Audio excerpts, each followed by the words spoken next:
The race for an approved COVID vaccine is dealing with a setback. Johnson & Johnson has paused their late-stage clinical trial after a participant got sick. It is not too uncommon to have these temporary halts on the trial while they kind of wait for the dust to settle to see what happens and whether or not this was a potential side effect. Dr. Frank Esper with the Cleveland Clinic tells Newsy during these pauses, investigators are likely reaching out to other participants to compare if anything similar has happened to them. The drug maker isn't saying much, just that a vaccine tester got an unexplained illness. It's unclear if this person got an active vaccine or a placebo. The individual is being evaluated by an independent data safety monitoring board and J&J's internal clinical and safety physicians. Now, this unexplained illness isn't likely a cold or a flu.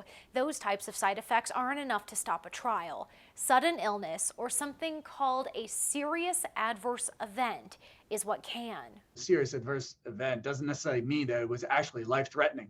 It could be a very profound rash, or a swelling, a substantial swelling at the injection site. Or it could be that the patient had chest pain, but it didn't have anything to do with, a heart or the vaccine. This is the second COVID-19 paused vaccine candidate.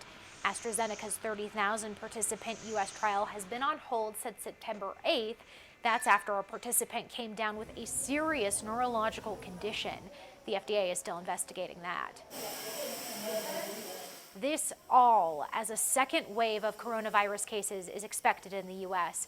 as the weather cools and more people are inside where the virus spreads easily.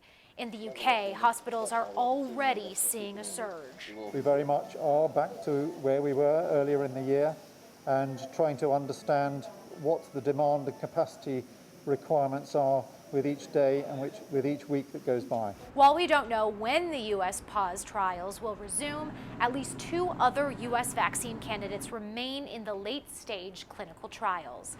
Lindsay Thies, Newsy, Denver.